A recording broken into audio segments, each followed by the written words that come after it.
It started with a letter, not sent to the police, not sent to the government, sent to a newspaper. Inside the envelope was a strange coded message written in symbols no one could understand. Beneath it was a chilling line. "I like killing people because it is so much fun." The writer signed the letter with a symbol, a circle with a cross through it, and one name, Zodiac. From that moment on, California realized they weren't dealing with a normal killer. Zodiac didn't just want to murder people, he wanted attention. He wanted the world watching. But the killings had already begun months earlier. December 1968. A quiet lover's lane outside Vallejo, California. Two teenagers sat in a parked car on a dark stretch of road. David Faraday and Betty Lou Jensen. Then another vehicle pulled up behind them. A man stepped out and approached the car. Moments later, gunshots shattered the silence. David was killed instantly. Betty Lou ran down the roadside trying to escape, but the killer calmly raised the gun again and fired. Police initially believed the attack was random. They had no idea it was the beginning of one of the most infamous unsolved serial killer cases in American history. 6 months later, the killer returned. Another parked car, another couple, another dark road. Darlene Ferrin and Michael Mageau. A vehicle pulled into the lot beside them, then drove away. Minutes later, it returned. The driver stepped out holding a flashlight and shined the beam directly into the car. For a moment, Michael thought it might be a police officer. Then, the man raised a gun. 5 shots tore through the window. Darlene died from her wounds.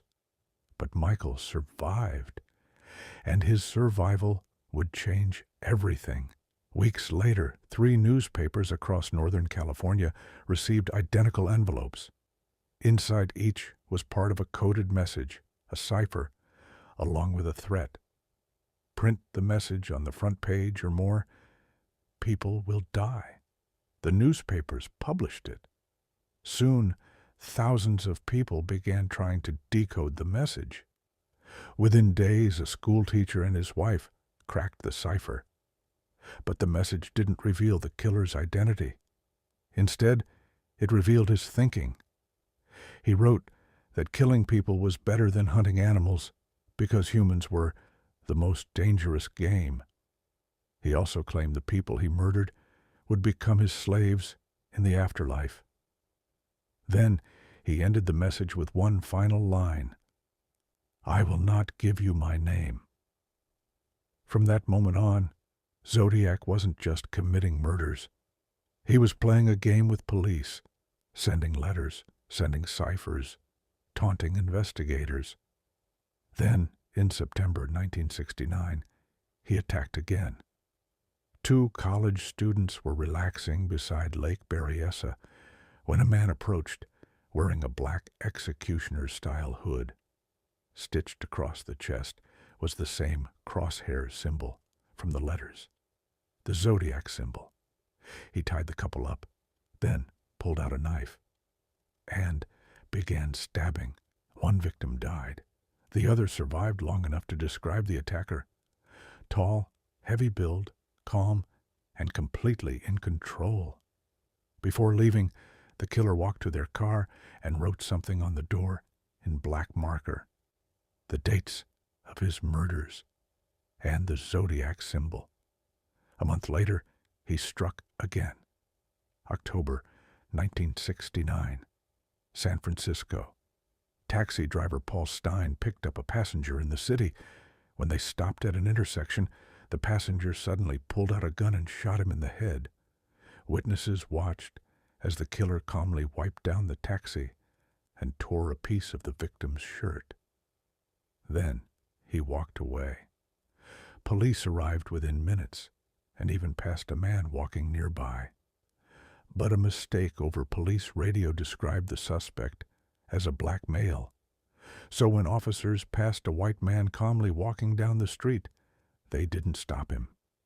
That man may have been the Zodiac Killer. The letters continued. More ciphers, more threats.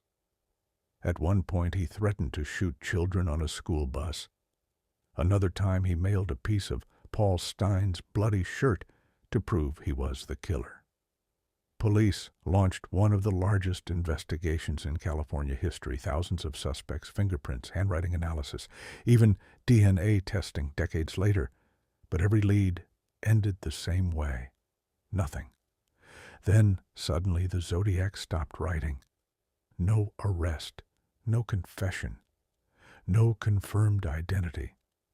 Officially, 5 murders are linked to the Zodiac Killer, but in his letters he claimed 37 victims.